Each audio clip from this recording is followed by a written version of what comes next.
Hello மக்களே, இந்த butterfly theme cake எப்படி பண்ணுறதுன்னு பார்த்துடலாமா? கிளைண்ட் நம்மக்கிட்ட 2 டயர் 3 kgs கேக் தான் கேட்டிருந்தாங்க.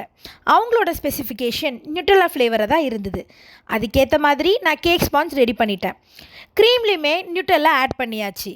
இன்னும் கொஞ்சம் ஃப்ளேவர்ஃபுல்லாக ரிச்சாக இருக்கணும்னு உள்ள ஃபில்லிங்க்கும் நம்ம நியூட்ரலா கொடுத்துடலாம். அப்போ தான் உங்களுக்கு டேஸ்ட் ரொம்ப சூப்பராக இருக்கும். மார்க்கெட்டில் நியூட்ரலாக்கு ஆல்டர்னேட்டிவாக நிறைய சீப் ப்ராடக்ட்ஸ் வந்துருச்சு. அது ஒரிஜினல் நியூட்ரலா விட ஹாஃப் த ப்ரைஸ் தான் வரும். ஆனால் நான் அந்த மாதிரி எந்த ப்ராடக்ட்டுமே யூஸ் பண்ணுறதில்ல. ஒரிஜினல் நியூட்ரலா மட்டும்தான் கேக்கில் யூஸ் பண்ணிகிட்ருக்கேன். அது மட்டும்தான் உங்களுக்கு ரிச்சான டேஸ்ட் கொடுக்கும். நான் எப்போவுமே டேஸ்ட்டில் காம்ப்ரமைஸ் பண்ணவே மாட்டேன். எனக்கு கஸ்டமரோட சாட்டிஸ்ஃபேக்ஷன் ரொம்பவே இம்பார்ட்டண்ட். அதனால் நான் எதுலேயுமே காம்ப்ரமைஸ் பண்ணவே மாட்டேன். நம்ம நிறைய நியூட்ரலா லோட் பண்ணி சூப்பராக ஃப்ராஸ்ட் பண்ணி எடுத்துடலாம்.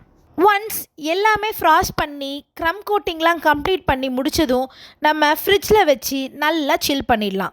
பாட்டம் டயர் பண்ண மாதிரி சேம் பேட்டர்னில் டாப் டயருமே ஃப்ராஸ்ட் பண்ணி அதுவும் க்ரம் கோட்டிங் கம்ப்ளீட் பண்ணிவிட்டு ஃப்ரிட்ஜில் வச்சு நல்லா சில் பண்ணி வச்சிடணும். அதுக்கப்புறமா கலரிங் பார்ட். கிளைண்ட் நம்மக்கிட்ட பாப்போட ட்ரெஸ் ஷேட்லேயே தான் கலர் கேட்டிருந்தாங்க. பாப்பாவோட ட்ரெஸ் ஷேடுமே நமக்கு ஷேர் பண்ணியிருந்தாங்க. எல்லோ அண்ட் பிங்க் காம்பினேஷனில் தான் கேட்டிருந்தாங்க. அதுக்கேற்ற மாதிரி ஃப்ராஸ்டிங் பண்ணவும் ஸ்டார்ட் பண்ணியாச்சு. இது ஒரு ஓம்ப்ரே எஃபெக்டில் தான் பண்ண போகிறோம். அப்போ தான் லுக் பார்க்குறதுக்கு ரொம்பவே நல்லாயிருக்கும். ஒன்ஸ் ஃப்ராஸ்ட் பண்ணி ஒரு ஷார்ப் எட்ஜஸ் எடுத்ததுக்கப்புறமா ஒரு பியூட்டிஃபுல்லான எஃபெக்ட் கொடுக்க போகிறோம். அதுதான் வேவி எஃபெக்ட். அந்த வேவி எஃபெக்ட் கொடுத்ததுக்கப்புறமா பார்க்கும்போதே செம்ம சாட்டிஸ்ஃபைங்காக இருந்தது. பாட்டம் டயரில் அழகாக வேவி எஃபெக்ட் வந்துருச்சு. அதே மாதிரி டாப் டயர்லையுமே சூப்பராக வேவி எஃபெக்ட் கொடுத்தாச்சு. இப்போது கேக்கை சில் பண்ணிடலாம். இப்போது ஸ்டாக்கிங் பார்ட் தான். இந்த பார்ட் கொஞ்சம் ட்ரிக்கி தான், பட் கொஞ்சம் கவனமாக செஞ்சால் நம்ம சூப்பராக ஸ்டாக் பண்ணிடலாம்.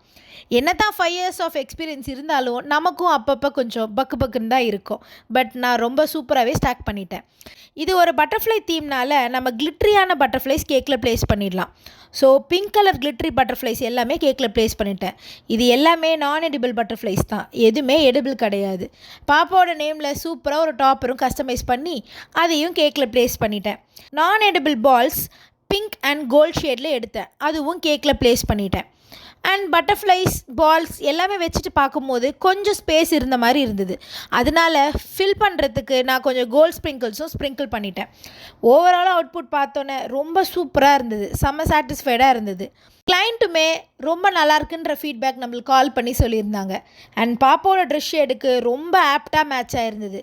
இந்த அவுட்புட் உங்களுக்கு பிடிச்சிருந்ததுன்னா மறக்காமல் லைக் பண்ணுங்கள். அண்ட் இதே மாதிரி வீடியோஸ் பார்க்க சப்ஸ்கிரைப் பண்ணிவிடுங்க. தேங்க்யூ, பாய்.